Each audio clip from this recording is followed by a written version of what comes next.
Hello guys, ഇന്നത്തെ ചെറിയൊരു get ready with me ആണ്. ഞാൻ ഓഫീസിലേക്ക് ഇറങ്ങായിരുന്നു. അപ്പോൾ ഇന്നത്തെ എന്റെ ഡ്രസ്സിങ്ങും എന്റെ മേക്കപ്പ് ഒക്കെ എന്തൊക്കെയാണെന്ന് കാണാം. എന്റെ മേക്കപ്പിനെ മേക്കപ്പായിട്ട് പോലും കൺസിഡർ ചെയ്യാൻ പറ്റില്ല. ഞാൻ വളരെ കുറച്ച് പ്രൊഡക്ട്സിനെ പറ്റി അറിയുള്ളൂ, അത് മാത്രമേ യൂസ് ചെയ്യാറുള്ളൂ. അപ്പോൾ ഞാൻ ആദ്യം തന്നെ ഒരു മോയ്സ്ചറൈസിങ് ക്രീം നിവിയയുടെ ഒന്ന് അപ്ലൈ ചെയ്തിട്ടുണ്ട്. പിന്നെ അതേ കുറച്ച് സൺസ്ക്രീൻ ലോഷൻ കഴുത്തിലും മുഖത്തും അതോടൊപ്പം കയ്യിലൊക്കെ അപ്ലൈ ചെയ്തിട്ടുണ്ട്. പിന്നെ ദാ എന്റെ കണ്ണിനെ പറ്റി പറയുകയാണെങ്കിൽ ഞാൻ കണ്ണെഴുതിയില്ലെങ്കിൽ കരഞ്ഞിരിക്കണ പോലെയൊക്കെ ഉണ്ടാവുക. എന്റെ മുഖം തന്നെ ഭയങ്കരമായിട്ട് മാറിപ്പോകും കണ്ണെഴുതിയില്ലെങ്കിൽ. അപ്പൊ ഞാൻ കണ്ണ് നന്നായിട്ട് എഴുതിയിട്ടുണ്ട്. ഐലൈനറും ഞാൻ അപ്ലൈ ചെയ്തിട്ടുണ്ട്. പിന്നെ ഇന്നിപ്പോ ഞാൻ പൊട്ട് തൊടണ്ടെന്ന് വിചാരിച്ചു. അപ്പൊ ഞാൻ ഇന്നൊരു മാച്ചിങ് കമ്മല് ഇടാന്ന് വിചാരിച്ചു കേട്ടോ. അപ്പൊ ഞാനൊരു റെഡ് കുഞ്ഞി കമ്മലൊക്കെ എടുത്തിട്ടിട്ടുണ്ട്. പിന്നെ അതേ എന്റെ ചുണ്ട് ഭയങ്കരമായിട്ട് ഡ്രൈ ആവും എ സിയുടെ അകത്തിരിക്കുമ്പോൾ. അപ്പൊ ഞാൻ അതുകൊണ്ട് ഒരു വാസ്ലിൻ അപ്ലൈ ചെയ്തിട്ടുണ്ട്.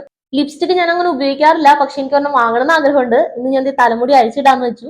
പിന്നെ ഇതെന്റെ ജയ്പൂർ കോട്ടണിൽ വരുന്ന ഒരു പുതിയ കുർത്തിയാണ് കേട്ടോ. അപ്പോ ഇന്നത്തെ എന്റെ ഫൈനൽ ലുക്ക് ഇതാണ്.